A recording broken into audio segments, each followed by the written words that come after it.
Sports. Big Block Sports. Big Block Sports. Big Block Sports. Big Block Sports. Big Block Sports. Big Block Sports. Big Block Sports. Big Block Sports. We are live. We are in episode 10. I got the episode right. I got the episode count right this week around. This is episode 10A. We'll be talking about some storylines as usual. You know, I'm always ready to set it off about what's going on in today's NFL. But, you know, I want to welcome you back. This is your first time here on YouTube. Go ahead and like, go ahead and subscribe if you're listening to the audio version on whatever platform you're on. I appreciate you checking us out.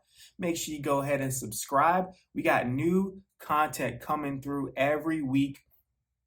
Again, Big Block Sports. You can find me on any social media network at Big Block Sports. If you want to send me an email, if you want to be a part of the show, if you want to collaborate, bigblocksports1@gmail.com. And again, for my return listeners, welcome back. It's a great week. Obviously, you know why. You know, I mean, there are games as a 49er fan where, and I've been watching the team long enough, and I feel like I get a vibe from the game within the first play or two. And just in comparison, last week, the Arizona game, I felt like even before all the fumbles and all the stuff that happened in the game, there was just the body language and just the vibe of the game. Play one, play two, I was like, we're not going to win this game. Like, if we win, it'll be like on some wild, incredible stuff. And to the opposite side, we had juice. Like, I felt it through the TV. And maybe that's just the fanatic in me, right? Fan is short for fanatic. But, you know, I felt even before the interception, I just felt the way that we were attacking the ball, the body language before the game. We had a shot to win it.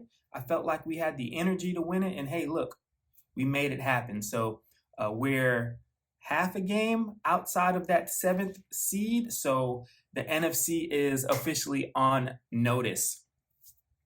But I want to say outside of that, I mean, even that game, if we consider, obviously the 49er season is less than what most people expected, the overall AFC, NFC playoff picture has just turned into bizarro world after these last 2 weeks, right? Like, the AFC teams can't seem to sit still. No one really wants to take over the NFC. You know, like last week, I talked about so many teams in that 5 or 6-ish win range. Kansas City, almost within a matter of hours, went from last in the division to first in the division. So it was a wild weekend of football. And it started out that way, right? I knew there was something coming, and again, premonition, right? I knew that Thursday night game when the Dolphins just beat the hell out of the Ravens. You know, they blitzed Lamar Jackson so many times, like I'm pretty sure it was a record. But every time, you know, that Ravens offensive line, where we're like, okay, well, you know, maybe they can get by. They have a game like this, right? And I think as they progress into the playoffs and they start to play teams that are more strategic towards their weaknesses, I think that offensive line is going to be the Achilles heel. And teams are really going to pressure and put a lot of people at the line to get to Lamar Jackson. So I knew, though, with the week starting out that way, I was like, well, shoot, if the Dolphins can beat the Ravens, I'm pretty sure we could beat the Rams. And lo and behold, we did. Now, speaking of crazy, right? My picks for this past weekend, you know, just kind of went the way that they went. But, you know, I haven't done it in a while. I had a couple of episodes early, probably like episode 2, episode 3, where I talked about the picks I made and where I was right, where I was wrong. So I wanted to kind of bring that back this episode before I get into my set it off piece. Before I set it off, because I think this week set it off near and dear to my heart. But I think it's very relevant to what we saw this past weekend and what we need to think about for the future of the NFL. But let's recap some of my picks from last week.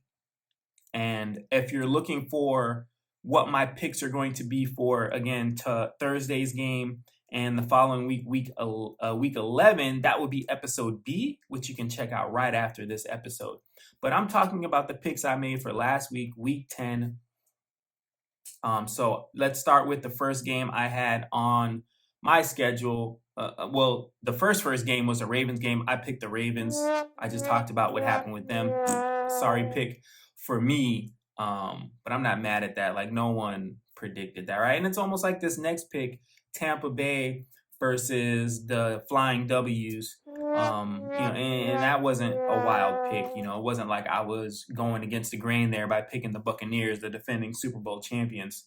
But again, the NFC seems to be leaderless, right? And from my perspective, every team except maybe Green Bay, and then Green Bay, even like that first game, they've shown some chinks in their armor, right? And we see now that Tampa Bay in the last few games, I should say, is not immune. It's a long season, of course, right? And it's only one more game, but for some reason this season seems so much longer. Maybe it's because we just came off of a abbreviated season, but it's possible. TB12 has hit a bit of a wall in the middle of this season here, physically. But that never stops Tom, right? Tom versus time. If you guys got a chance to watch that, the guy doesn't stop. So I feel like the Buccaneers can regroup. Hopefully they're able to get healthy. Hopefully they continue to leave, like I said last episode, Sherman on the sideline. I think he's actually out injured now with the calf strain for 1 to 3 weeks or something like that. But yeah, my first pick, wrong. Next game, Saints and the Titans. I picked the Titans. Again, the Titans are actually now the number 1 seed. I wonder if the Saints are going to turn into a team like the Dolphins. And what I mean by that is that the Dolphins lost a Hall of Fame quarterback, and still to this day, they haven't found a replacement to helm the team, right?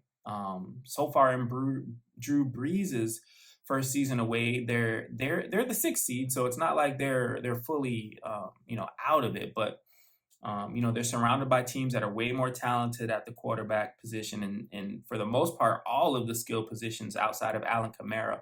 So it's interesting to see how they're going to compete.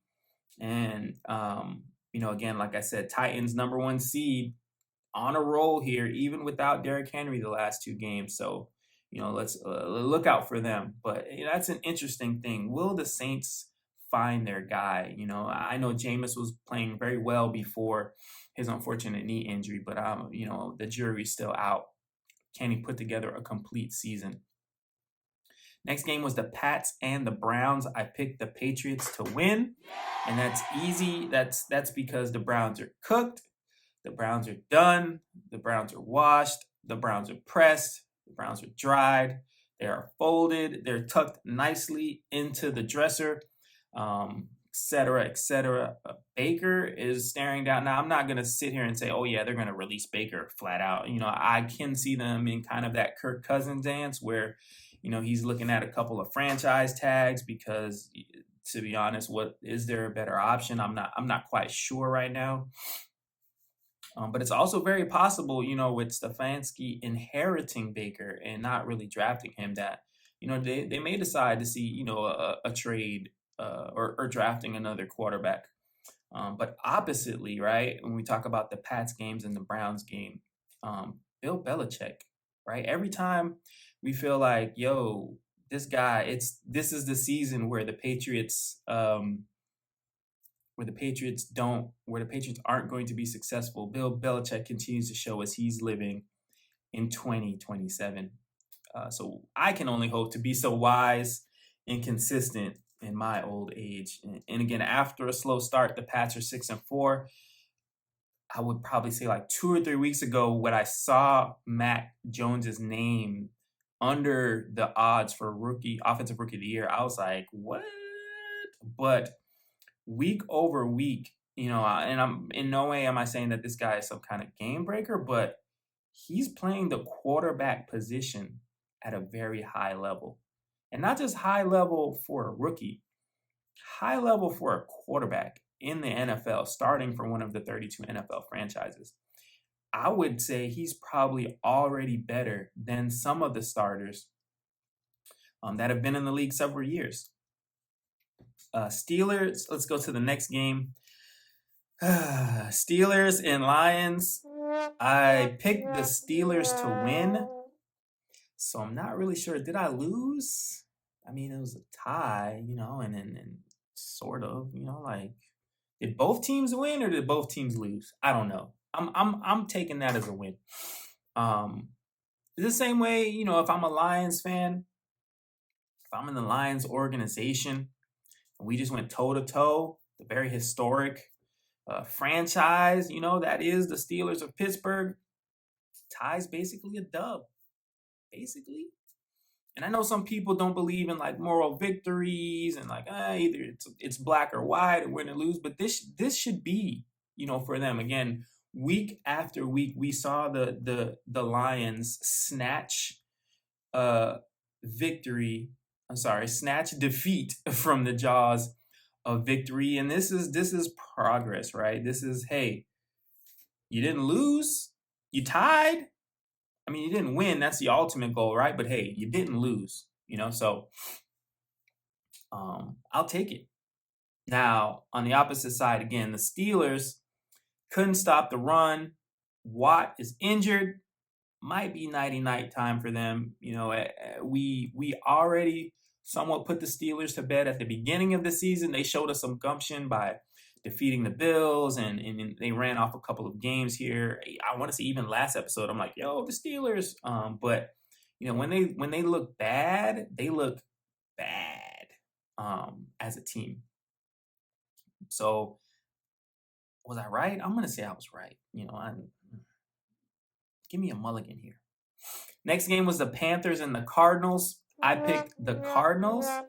I mean, they displayed last week. Wasn't last week. It was, I think, they displayed in the last game versus the 49ers that, well, at least the perception was, hey, Colt McCoy is not going to slow them down. And of course, you watch the game, and I'm thinking as a 49er fan, I'm like, yo, that is the Colt McCoy I was expecting to show up in our game. I don't know where he was.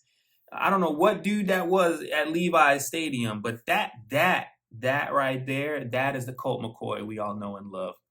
I think, again, Carolina's defense has the ability to really get after a quarterback.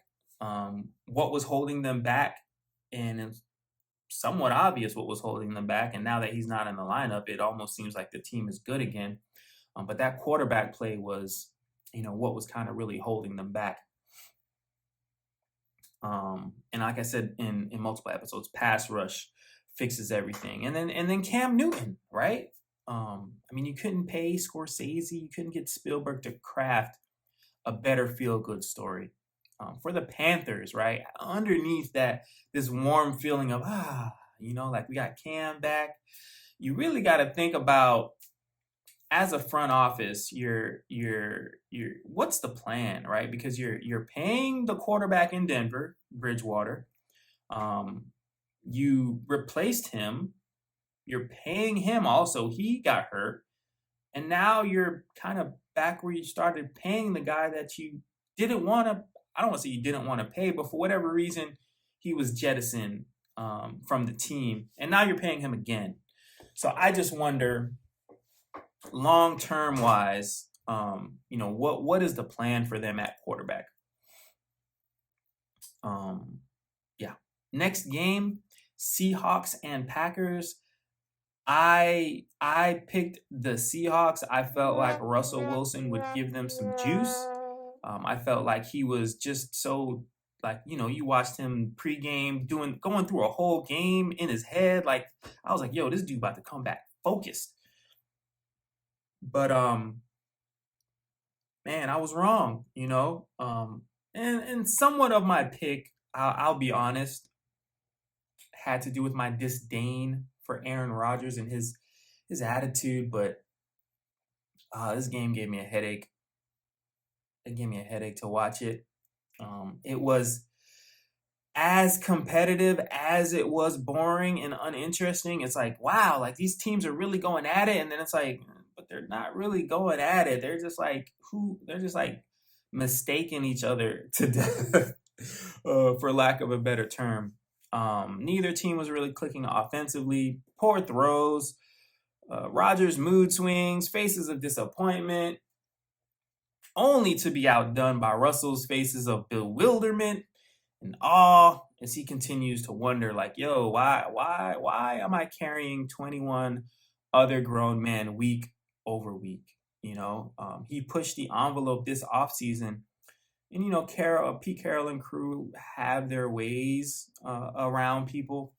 But if I'm Russell Wilson, um, I'm trying to get to a team like a Carolina, hell, maybe even Cleveland. Again, the teams have weapons, but more importantly, what they have that Russell does not have right now is a run game to keep defenders off his back and his finger. Next game, Cowboys and Falcons. I picked the Cowboys, so I was right with this one. I mean, come on, it's the Falcons. The Cowboys are having an outstanding year. Now, again, in years past, this probably would have been a game that would have tripped the Cowboys up, but they took care of business early. Like it wasn't even watchable. Colts and Jags. I picked the Colts.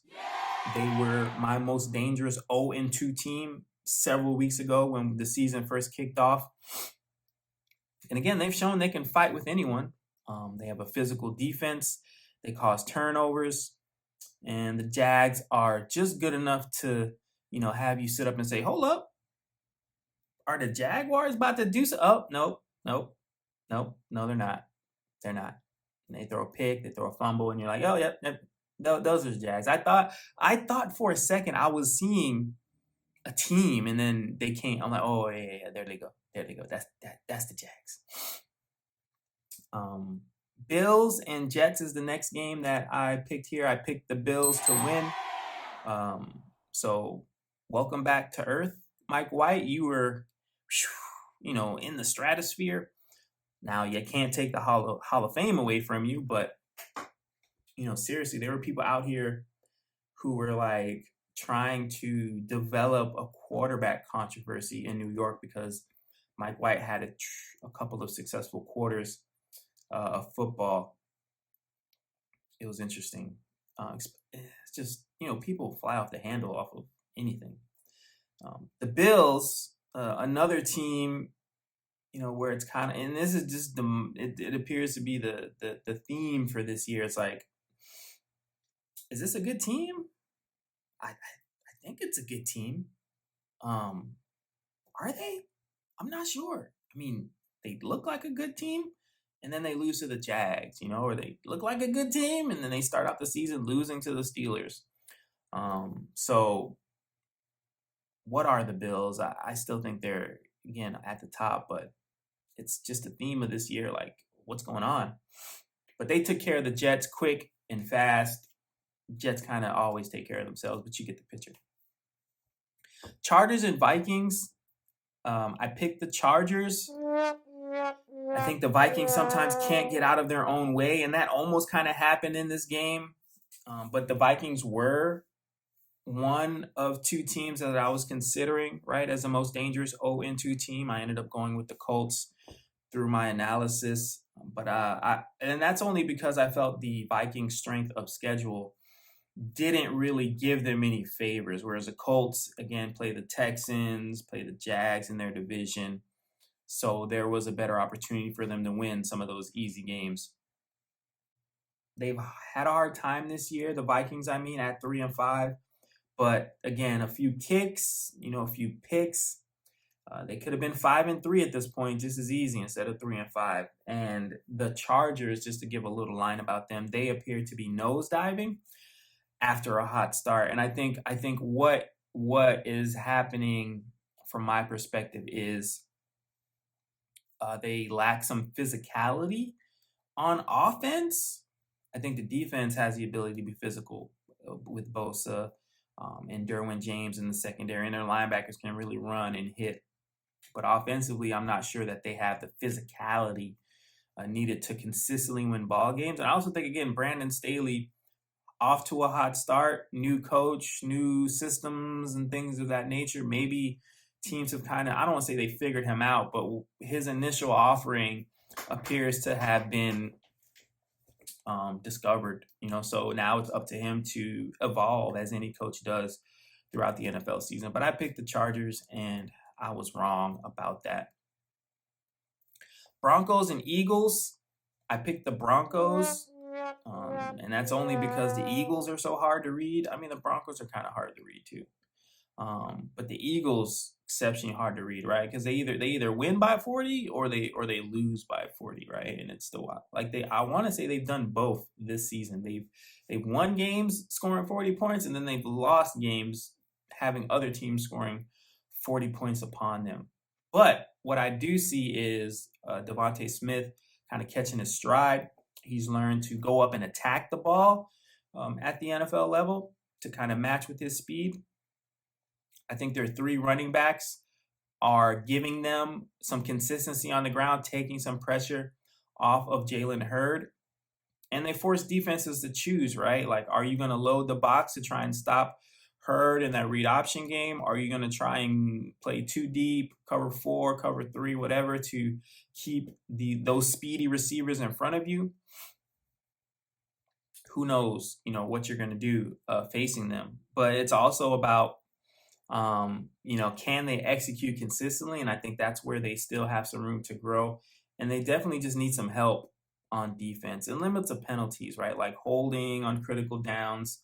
I think they're good to win some games, but the Broncos set me up, right, after killing the Cowboys. I'm like, okay, the Broncos just beat up on the Cowboys. The Eagles should be a cakewalk, and then they let the Eagles put up 40 points. How dare you, Denver? Raiders in Kansas City. I picked the Raiders. I thought what I saw in the Raiders, right, was a team that was sort of using the outside issues and situations as fuel. And then I saw the opposite thing where Kansas City was letting those outside pressures and storylines kind of get into their heads, and they were overcompensating and trying to do too much. But in the end, Kansas City actually looked like the team that had it together, and the Raiders did not. Mahomes threw checkdowns, and that in this instance is actually an accomplishment because that's what he needs to do versus teams that are going to the opposite. They don't load the box. I would say they load the zone, whatever you want to call the opposite of loading the boxes. But they want Kansas City to run, and I thought they were able to do that just enough to force the Raiders into some difficult situations. Kelsey, again, there's that clip where it's like Mahomes throws the ball deep and Kelsey's like in the middle of the field, like, hey, throw me the ball. So he fixed that. He threw to Kelsey a lot. He was open all night. And the Raiders looked lost on defense. Offensively, they just couldn't really get it going. Darren Waller was kind of invisible. They only rushed for 50 yards, and that was between 2-3 running backs. So they just couldn't get it going. I think they really need the running game to open up the middle for Waller. And then as Waller starts to attract that attention, it opens up the deep outside and the deep middle for like Renfro, Edwards, and Jones, all dudes who can run fairly well. And then finally, Monday Night Football. It feels like it was just yesterday where it was the Rams versus the 49ers. And it might have been a little bit of a homer pick, but honestly, I felt like we had the chance, just like we do every week. If we could put the pieces together, we could compete with any team in the NFL. Some of my, like I said, perception is related to fandom. But what I also understood is that the Rams just came out of a dogfight with Tennessee. They were reeling.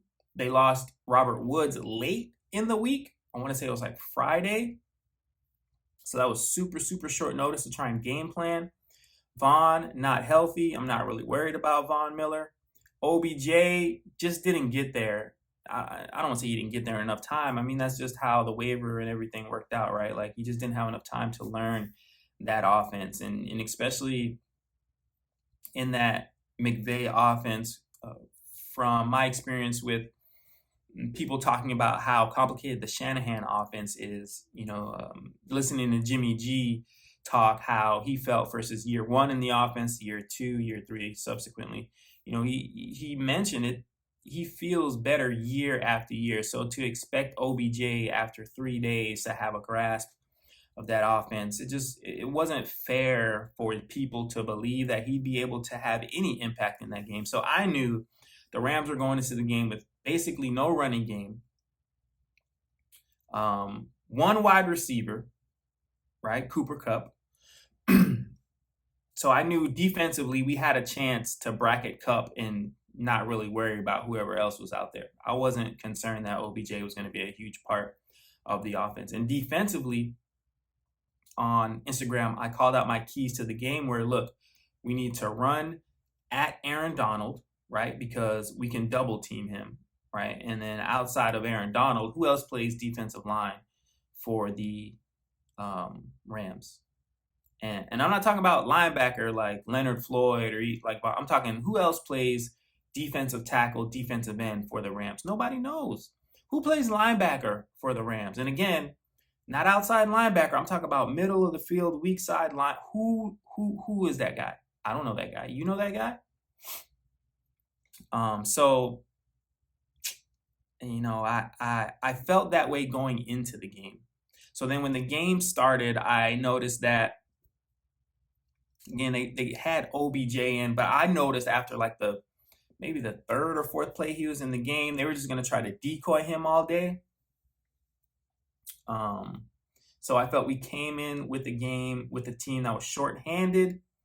We beat them is it 5 times now? I think it's 5 times now in a row. And I think what caused us to boot up, right? I'm from South Florida, right? And when we say somebody booting up, that's usually when they about to fight, right? They bowing up, like they lathering themselves up to get into something. So what caused us to boot up was the fact that I can be honest and say when we went to that Carolina, when we went to that Arizona game, we saw, Colt McCoy starting. DeAndre Hopkins isn't playing. Watt is out for the season. We about to steamroll these boys. Like we don't even need to practice this week, fellas. And we got steamrolled. So I felt like it was a perfect setting where, again, we came into a game like, Woods is hurt. They brought in Vaughn. They bring in OBJ in late. Like, they were like, nah, I don't care. We are going to focus like this is the Super Bowl. We are going to focus like we don't care about who's hurt. We're going to stay focused. And that's what they did. They won the game. And again, defensively, Jimmy Ward, 100% is the key to the defense. And I've said that since last season, and there was a lot of gripe about people saying, why did we resign him? Like he's got to be up there in the list of top safeties. And I'm not just talking about the interceptions he has in the game, right? I'm talking like the guy will cover deep middle. He will cover deep third. He rarely gets beat, rarely gets called for DPI. He's smart. He knows the adjustments. He's another quarterback on the field. It's like, you need him to cover Zach Ertz on the slot. Clank, clank, lock down. Cooper Kupp in motion, no problem. Run Jimmy over there. Clank, clank, lock down. There's a run fit on a sweep. He comes flying in like a superhero. Like, his arms are long. Like, have you ever seen, like, Jimmy walking? Like, his arms are as long as his legs. Like, it's crazy. So, Jimmy Ward for president. And if I go back with my picks and my incorrect picks and my victories, I am 7 for 7 on the week. And I'll take it. 7 and 7. Awesome. So that was a quick recap of my picks last week. I might bring that back next week. That was fun. But you know why we're here, and we know every episode. I feel like I gotta set it off, and we were just talking about the Rams, and I'll be totally honest, they were the inspiration for this little segment right here. I just feel like I need to set it off. I got the theme music playing, get my thoughts together. I want to touch on this for 1 second, and I want to make sure when I set it off, right, y'all feel what I'm saying.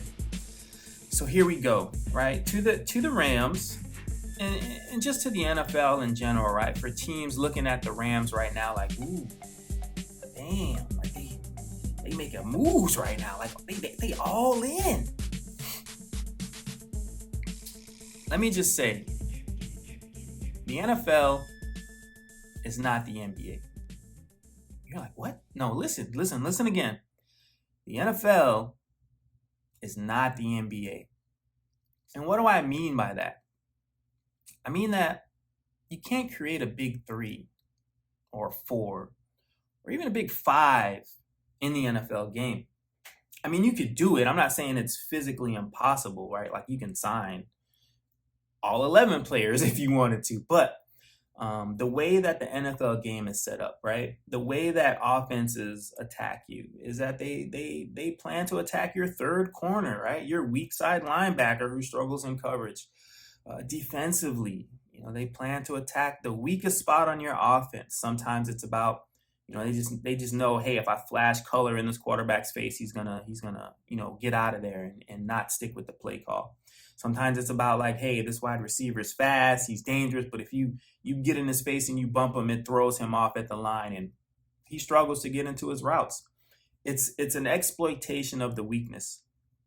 Now, let's talk about just some basic numbers, right? Just some math, right? When you see in the NBA, there's 5 players on the court, right? 10 total on the court. So a big 3, right? Like KD, Harden, Kyrie, as Kyrie's kind of wherever. I don't know where Kyrie is right now, but that big 3 model, LeBron, Bosh, Wade, I guess, it really wasn't a big 3 because they drafted 2 of them. But, that model of bringing, I was going to mention the Warriors, but they drafted Clay and Steph, so that's not really the same thing. But, that model of let's bring some guys together to make a super team or a big 3 or whatever the case might be, which is what I feel like the Rams, or people are looking at the Rams that they're doing. Well, a big 3 in basketball, right? 3 out of 5. Well, that's 60% of your starting lineup, right? So if we just do black and white numbers in the NFL, that means you're going to need 6.6, or basically, let's just say 7 of your 11 players starting on offense or defense to be that big name, ballerific, blue chip player to simulate a big 3 in the NFL. Now, another difference is the NBA is also a 2-way game. So sure, you can get a big 3 because you only have to get those 3. And then there's, 2 guys on the court and then 5 guys on the bench or whatever. It's not a huge roster, but we're talking about the NFL. Again, you need 7 of 11 to simulate what a big 3 does in the NBA. Well, you're going to need another 7 players to do that on defense. So there already lies the problem. Talent in the NFL is widespread, but it is coveted. The offseason, super team building, right, that we may see, or that kind of happens sometimes in the NBA, would more than likely be stopped by things like franchise tags and restricted free agency contracts. Get my camera back together here, my bad. So NBA players in general are just allotted more freedoms than NFL players, you might say. And then there's also the salary cap. While all the leagues have one, I'm not, except for, I want to say maybe not baseball. The NBA has like a soft cap. So it's like, well, here's the cap. If you happen to go over it, we're going to charge you a luxury tax if they exceed it. But, that won't work in the NFL because, don't you think a owner is obsessed and is rich as Jerry Jones would run amok in the league if all he had to do was shell out some extra coins to assemble his super team? And that's kind of why we have a salary cap in place in the NFL. And let's not also forget about how the league is set up as far as its parity, right? So again, we started with numerically, you would need 7 of 11 of your players to be that big three to simulate how, you could just pick up a bunch of free agents and now it's a super team or whatever. So the numbers, you're already behind the 8 ball when it comes to the numbers. Now, also, we talked about how talent is coveted. Teams aren't just out here like, yo, you can go. You know what I'm saying? Like they're gonna put them on a franchise tag. They're gonna make them restricted free agents. They're gonna do whatever they need to do to keep their talented players from leaving. There's also the parity supported in the NFL, like I mentioned, which is through various methods. The most obvious is, well, the NFL draft. The worst team gets the first pick, so on. And the Super Bowl team is basically left to pick up the sloppy seconds of those prospects who just didn't cut it, right, to get in that top 10, top 15. So they end up with kind of those sloppy seconds, or, they find themselves reaching for players who probably should be a second round pick in the first round, which probably isn't a good idea. So either way, you picking in that late 30s, high 20s, over 25, you're going to get, again, less than top 10, top 15. Or you're going to look at somebody who it's like, all right, this guy, we probably can get him next round. Let's just get him now. And that's not necessarily the way you go about things. And also now, teams that lose their best talent in free agency are awarded compensatory picks. They're compensated picks. So, the team, let's say you happen to, get a budding free agent from a team. Well, the team, you got that one player, but the team that you signed, that gave away the player or the player that the player left now has a shot to acquire 2 players. Usually the picks, I don't know the exact formula, but it's like 1 or 2 picks that they get to fill their roster, depending on the order and the rotation. I've seen some comp picks be as high as 3rd round, some as low as 5th, 6th, 7th round. But those players are under a rookie wage scale. And regardless of what you think, regardless of what you say, every free agent that teams pick up is overpaid, no matter how you slice it. Free agents are paid for their reputation, their past production, with the hopes that it's maintained in a new city, a new organization, a new cast. It's a difficult road. It's a risky situation.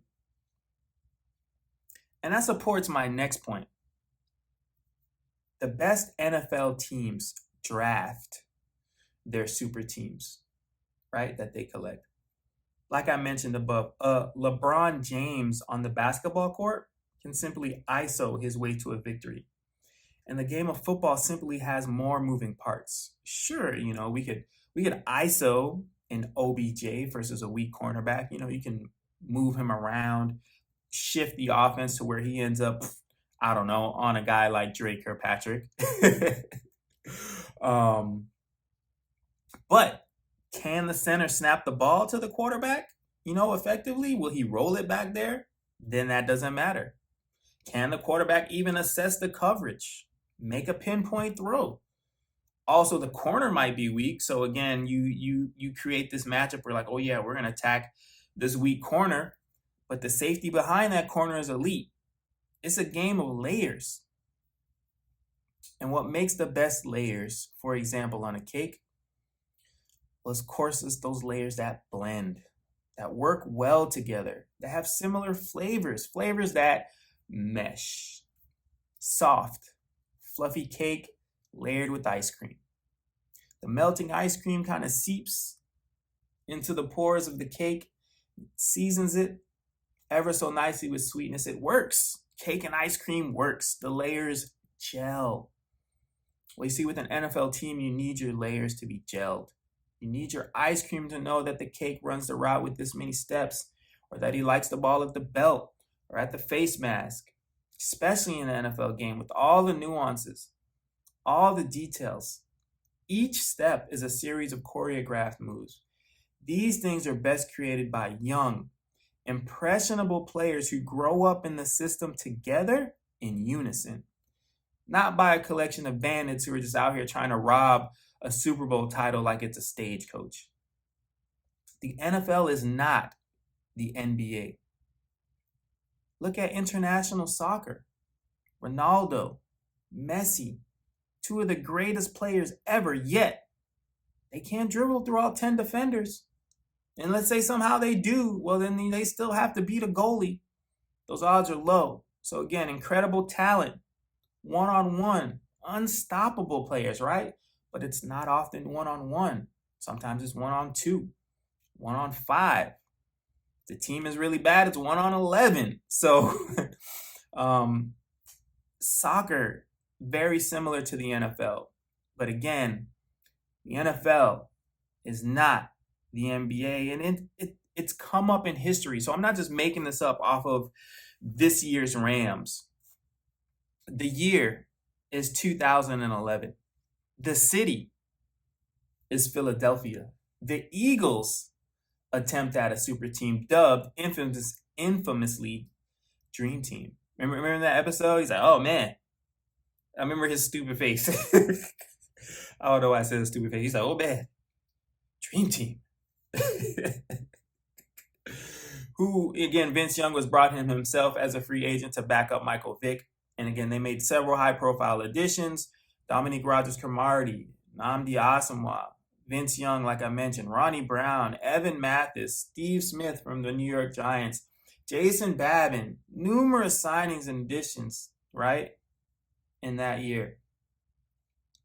Like I said, Vince Young called them the Dream Team. And what did that get them? You remember? What was their record? I'll tell you. It was 8-8. They missed the playoffs. And even, like I said, the inspiration for the story is this year's Los Angeles Rams, who they themselves are all in. They should already know how this story goes. The year is 2018. The city, again, is, of course, Los Angeles. So this isn't that old, right? 2018. They went out and acquired Aqib Talib, Jalen Ramsey, and Ndamukong Suh, Von Miller, and Brandon Cooks, OBJ. So how did those moves work out? How did those blockbuster moves work out on the team that we're talking about right now? Talib ended up on IR. Even in his return, he struggled to compete that year. He was a bit long in the tooth, as they say. Suh started out with 3 sacks in 5 games, but then in 9 games, he only had a half a sack, no tackles for loss. He was on a defense that ranked 31st in rushing defense. Marcus Peters was another cornerback that they brought in as in the offseason. He got toasted left and right. That's how he ended up in Baltimore. The team, however, was mildly successful, unlike the Philadelphia Eagles. But you know why it was successful? It was successful because the Cooper Kupps of the world, the Robert Woods of the world, the Todd Gurleys that the team drafted, who came up on the team, who carried them. Not some new dudes who just showed up. These were off-season moves. The Rams of 2021 are now attempting to integrate a one-legged vet in Von Miller and a jaded superstar in Odell Beckham Jr. to a team in the last 2 weeks that has seemed lost. Again, the NFL is not the NBA. I'll repeat it again. Before Monday's game, I said the key to the victory would be to run at Aaron Donald. And why is that? Because usually at the point of attack, there's a double team. We can eliminate him. The rest of that defensive line, who are they? Do you know, like I said, do you know who plays linebacker? Non-Ram fans, do you know, besides Jalen Ramsey, who is in the secondary? That was my second key. Throw away from Ramsey. Again, the team game that football is. We talk about, especially at the cornerback position, right? They enjoy being dubbed. Oh, you're on an island. What, Ramsey Island, Jalen Island. Well, that's exactly what you do. Let them stay out there on that island because the rest of these dudes are over here getting torched up. They're struggling to stay afloat while he's over there on that island. Our second and third wide receivers are just better than their second and third corners. And you know why? The NFL is not the NBA. So I wish the Rams luck, but the cards are not in their favor. Thank you for joining me. This is another episode of Big Block Sports. We're coming up on the playoff kind of seeding here. I mentioned, like, again, we got the Titans at number 1 in the AFC. We got the Packers Packers are number 1. I want to say the Packers are number 1 in the NFC. Next week's episode will dive into the playoff picture in both conferences, and I'll continue to give you predictions about who I think has the best opportunity to make it to a Super Bowl. My super early Super Bowl picks, this was in week 3 or 4. In the AFC, I'm still like, I picked the Bills and the Raiders in the AFC championship game. I picked the Bills winning, taking it all to the Super Bowl, so that still could possibly happen. NFC, I picked the Packers and the 49ers in the NFC championship game. Packers are still there. 49ers, we have some work to do. But again, we got Jacksonville next week. We'll be at 5-5. And then, we just got to run the table. Our last game of the season is at the Los Angeles Rams, so it'll be another division game. And this last victory definitely will give us some mojo for that game. Thank you for tuning in. This is another episode of Big Block Sports. Make sure you check out episode 10B for this week's NFL Week 11 picks. Big Block Sports. I'm Malcolm A. We out.